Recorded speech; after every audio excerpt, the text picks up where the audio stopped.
영상을 시작하기에 앞서 저번 내용을 좀 보충하는 것이 좋을 것 같습니다. 지난 영상에서 구강기 고착이 중독의 고착이 아니라 정신병의 고착점이라는 것을 이야기했었습니다. 여기서 고착점에 대한 오해를 약간 수정합시다. 우리는 고착에 결핍의 이미지를 덧붙여 놓습니다. 그래서 어릴 때 뭘 잘 못 먹어서 구강기 고착이 생겨서 커서 뭔가를 끊임없이 먹는다는 그런 이야기를 합니다. 구강기 고착이 그렇게 생기는 걸까요? 이 부분이 반대로 알려져 있는데 고착은 오히려 그 시기가 만족스러웠기 때문에 발생하는 것입니다. 그래서 심리성적 발달 단계에 따라서 정신적 변화가 일어나는데 이때 퇴행이 발생한다고 치면 이전에 만족스러웠던 단계로 퇴행하게 됩니다. 프로이트는 이러한 퇴행의 메커니즘을 군대가 부대를 보내는 것으로 비유했었습니다. 본진에서 부대가 떨어져 나와서 새로운 진지를 구축해야 하는데 진지 구축에 실패하면 아군들의 힘이 강한 곳으로 돌아가서 다시 준비를 하는 것에 비유를 했었습니다. 하지만 이 내용은 거의 반대로 알려져 있죠. 심리성적 발달 단계에 대한 무지를 상상력으로 메꾸면서 일어난 사건으로 생각합니다. 그리고 작품을 보신 분들은 제가 그동안 조현병이라는 말을 잘 쓰지 않고 분열이라는 말을 쓰는 것에 의아하실 수도 있을 겁니다. 여기에 대해서도 설명을 좀 드리자면 정신의학에서 위대한 두 의사를 꼽으라고 한다면 누구든지 크레펠린과 블로이어를 이야기할 겁니다. 둘은 조발성 치매와 정신분열증을 구분해낸 의사들입니다. 그리고 프로이트는 크레펠린의 조발성 치매라는 말은 받아들이지 않습니다. 편집증이라는 말이 더 좋다고 했고 정신분열 역시도 이상 정신이라는 더 괜찮은 번역어를 제시하지만 정신분열을 그대로 받아들였습니다. 이런 차이 정도는 괜찮다고 생각합니다. 하지만 본격적으로 DSM이 등장하면서 이런 진단명의 용법들이 모호해지기 시작합니다. 그리고 DSM-3가 되면서 편집증과 정신분열은 한 덩어리가 되어 묶이기 시작했습니다. 진단 항목 중에 편집정신분열증이라는 형태로 정신증 항목에 자리를 잡게 됩니다. 치료에 저항적이라서 예후가 좋지 않은 정신분열증의 의미입니다. 정신증으로 진단이 되면 스키조 이야기가 바로 나와도 되는 수준이 된 겁니다. 그리고 이후에 증상이 조금 심각하면 정신증 진단을 해버리게 되는 그런 문제점을 포함하게 되었습니다. 이러한 언어적 용법의 차이 때문에 제가 굳이 조현병이라는 말의 사용을 자제하고 있습니다. 조현병이라는 말보다 진한 언어가 훨씬 증상을 설명하는 데 유리합니다. 근본적 의미에서 벗어나지 않을 수 있습니다. 그럼 영애가 형부와 관계를 맺던 그 장면으로 되돌아가 봅시다. 관계를 가지기 위해 형부는 몸에 꽃을 그렸습니다. 그렇게 자신의 긴장을 낮추려고 했습니다. 꽃이 있으니 성관계에 성공하게 됩니다. 우리는 불륜이라는 측면에서 이것을 생각합니다. 문제는 영애의 거부가 없다는 겁니다. 형부를 좋아하기 때문에 거부하지 않았던 걸까요? 이 점은 우리가 잘 보아야 하는데 영애는 상황에 대해 해석하지 않고 그냥 그대로 몸을 맡깁니다. 구강기를 고착점으로 삼게 되는 두 가지 정신병, 분열증과 편집증의 차이를 생각할 때 무엇을 생각해야 할까요? 편집증에서는 해석망상이라는 것이 있습니다. 그래서 상황에 대해서 해석을 하고 그 의도를 짐작하는 그런 언어적 작용들이 나타납니다. 그런데 분열에서는 그 해석이 없습니다. 그래서 상황에 어떤 저항도 보이질 않습니다. 영애와 형부의 성관계는 어떻게 보아야 할까요? 이것은 음란물에서 묘사하는 것과는 질적 차이가 있습니다. 그 관계 자체는 식물이 수분하는 것과 같습니다. 인간으로 따지면 정자가 난자에 수정되는 것과 같은 작용이 발생하는 겁니다. 그 결과로 그녀의 정신은 어딘가에 착상되어야 합니다. 대지의 여신 가이아는 꽤 오래전부터 알려진 여신의 이름입니다. 수분 과정을 거쳐 다시 어린잎을 생성하기 위해서는 땅에 심어져야 합니다. 즉, 구강기 초기로 퇴행해서 다시 어머니의 자궁으로 돌아가고자 하는 움직임이 일어나는 겁니다. 중요한 것은 이때 영애에게 형부라는 전체 대상이 없는 겁니다. 남근을 지닌 남자가 없고 꽃을 그려놓은 부분 대상만이 존재할 뿐입니다. 어린아이가 처음 태어났을 때 부모의 전체를 인식할 수 있을까요? 정신분석에서 인간은 태어날 때 언어를 가지고 태어나지 않습니다. 따라서 자아도 출현하지 않은 상태입니다. 그리고 그 아이가 인식하는 대상은 엄마의 젖꼭지 정도입니다. 이것을 두고 우리가 부분 대상으로 부릅니다. 여기서 하나를 더 추가한다면 오토 랑크가 주장했던 탄생 불안 그리고 출생 외상은 성립하지 않습니다. 불안은 자아가 형성된 이후에 작동하기 때문입니다. 영화로 다시 돌아갑시다. 두 사람은 현장에서 적발이 됩니다. 그리고 정신병원에 강제로 입원하게 됩니다. 영애의 신체에 그려진 꽃은 모두 지워집니다. 그리고 그녀는 말합니다. 이제 먹지 않아도 살 수 있다는 겁니다. 나무가 되고자 하죠. 몸에 그려진 꽃이 사라지자 현실과의 관계를 끊어버리고 망상이 그 자리를 대신하게 됩니다. 망상이란 자아의 선택에 매우 강력한 영향력을 미칩니다. 정신병자는 자신의 망상을 자기 몸처럼 사랑합니다. 따라서 영애의 망상이 자리 잡힌 순간 일반 논리가 도저히 통용될 수 없는 그런 상태가 됩니다. 구강기 초기로 퇴행할 때 몸의 에너지만 상실하는 것이 아닙니다. 동시에 언어도 잃어버릴 수 있습니다.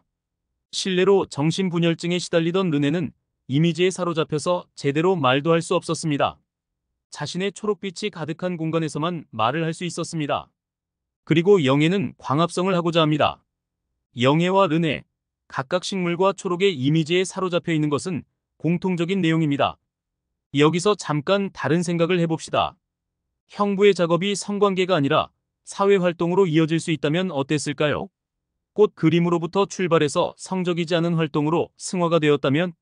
그리고 영애의 몸에 그려진 꽃이 계속 유지되었다면? 그것으로 현실과 연결고리가 유지될 수 있었을 것 같습니다. 영애는 폐쇄병동에 입원을 합니다. 물론 가정에서 케어하는 데 한계가 있으니 전문가에게 맡겨야 합니다. 여기서 의사는 어떻게 접근할 수 있을까요? 약 처방 위주로 접근한다면 도움이 될 수 없을 겁니다. 약을 먹는 것도 거부할 테니까요. 정신병의 정신분석이 잘 안 된다는 이야기가 있습니다. 정신분석의 초기 이론에서 등장한 것입니다. 그리고 아직도 그 내용으로 정신병의 정신분석이 되지 않는다고 믿고 있는 경우가 많죠. 전이 문제 때문입니다. 이때 관계되는 정신기관이 나르시시즘이기도 합니다. 그런데 프로이트도 나중에는 편집증자의 꿈을 분석하면서 전이의 단서를 찾아냅니다. 저 역시도 편집증자의 분석을 맡았을 때 꿈 분석을 통해서 전이의 단서들이 등장했었습니다. 편집증자의 꿈에 제가 직접 등장했었기 때문입니다. 이러한 전이의 단서는 분석이 가능한 지점들을 의미하고 있습니다. 정신분석은 이론에서 멈추는 것이 아니라 경험으로 증명이 되어야 하는 부분이 있으니까요. 그럼 여기서 질문을 하나 더 던져봐도 될 것 같습니다. 채식은 무엇을 의미할까요? 그 채식이 궁극적으로 폭력성에 대한 자신의 무력함을 나타내는 것일까요? 작가의 인터뷰나 작품을 본 사람들의 의견은 모두 거기에 모아질 것 같습니다. 그런데 저는 조금 다른 생각을 해보고 싶습니다. 영애의 채식은 궁극적으로 현실과의 경계를 세우는 하나의 방법이라고 볼 수 있습니다. 현실과 연결되기 위해서 채식을 하는 겁니다. 즉, 채식은 궁극적으로 폭력적으로 치고 들어오는 병에서 자기 자신을 방어하기 위한 겁니다. 그것을 위해서 채식을 하면서 자아와 현실의 경계를 유지하는 겁니다. 모든 신경증이 가장 심각해질 때가 언제일까요? 폭력 행위를 할 때일까요? 아니면 자해를 할 때일까요? 그것도 아니면 성적으로 난잡한 행동을 할 때 신경증이 심해지는 것일까요? 그렇지 않습니다. 가장 심각한 신경증은 얌전하게 생활을 하더라도 현실과 관계가 끊어져 있을 때가 돌이키기 어려울 때입니다. 시시이의 박사는 현실과 관계를 이어가지 못하던 르네를 어떻게 치료했을까요? 박사는 흔히 생각하는 아버지 마이너스 분석가 이미지를 지니지 않았습니다. 어머니 마이너스 분석가가 되어 르네의 초기 발달 단계를 그대로 거치게 했습니다. 나중에는 자신의 남편까지 동원하여 르네에게 오이디푸스 단계도 거치게 했습니다. 흔히 사람들이 오이디푸스 콤플렉스라고 하면 엄마 아빠에게 가지게 되는 사랑의 감정 위주로 이해하는 경우가 많습니다. 그런데 그 내용만으로 오이디푸스 콤플렉스를 설명한다면 오이디푸스 자체가 별로 의미가 없다고 이야기할 수 있습니다. 정신분석가 데리언 리더는 오이디푸스 콤플렉스의 세 가지 결과에 대해서 이야기합니다. 1. 의미를 새로 세운다. 2. 신체 리비도가 활동할 영역을 정한다. 3. 거리를 만들어 아이가 엄마의 유일한 대상이 되지 않도록 엄마에게서 떼어낸다. 이 세 가지 기본적 기능을 통해서 타자와 관계 맺기가 가능해지게 됩니다. 그 과정은 결국 정신분열증자와 현실의 경계를 세워주는 겁니다. 따라서 내양화된 리비도를 외양화할 수 있게 만들어주는 겁니다. 결국은 질서의 형성으로 이어지는 겁니다. 영화의 마지막 장면으로 가봅시다. 영애는 결국 생명이 위험한 상황으로 진행이 됩니다.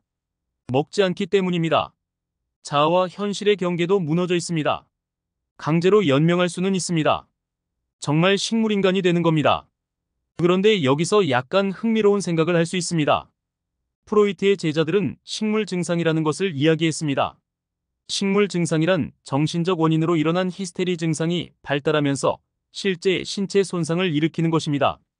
현대의학에서는 류머티즘과 같은 질환에 히스테리의 의미를 부여하진 않습니다만 프로이트는 히스테리 연구에서 히스테리 증상으로서의 류머티즘을 이야기했습니다. 제가 과거의 대화를 잠시 나누었던 신경증자는 부분에서 시작된 통증이 전신으로 퍼져나가는 히스테리 증상을 호소하기도 했습니다. 그 문제로 인해서 움직임 자체가 어렵기도 했습니다. 영예의 정신분열증은 정신에서 출발한 문제라고 할 수 있습니다. 조금 과도한 해석일 수 있지만 식물인간이 된다는 것은 영예의 병리적인 소원 성취가 되지 않을까요? 병으로 인해서 실제 신체적인 문제가 발생하고 있기 때문입니다. 그리고 작품에서 영예는 현실과 자아의 경계를 무너뜨렸습니다.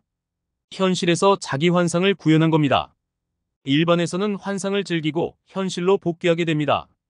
그런데 정신병에서는 환상을 즐기고 다시 환상으로 그것을 이어가기 때문입니다. 나와 너의 구분 이전으로 돌아가는 겁니다. 그렇다면 자아가 제대로 기능한다고 볼 수 있을까요?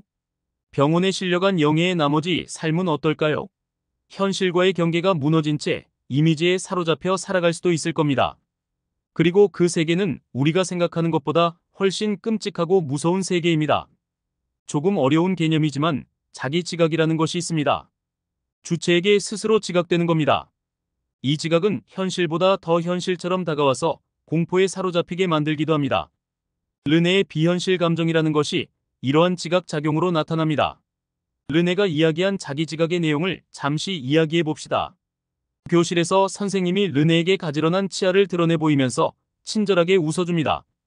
그런데 르네에게는 그 가지런한 치아만 보이는데 거기서 멈추는 것이 아니라 가지런한 치아가 교실 전체를 가득 채우는 겁니다. 그런 경험을 한다면 공포에 사로잡히지 않는 게 더 이상할 겁니다. 그렇게 자기 지각에 사로잡혀서 살아가는 영예의 삶이 어떨지 우리는 상상할 수가 없습니다.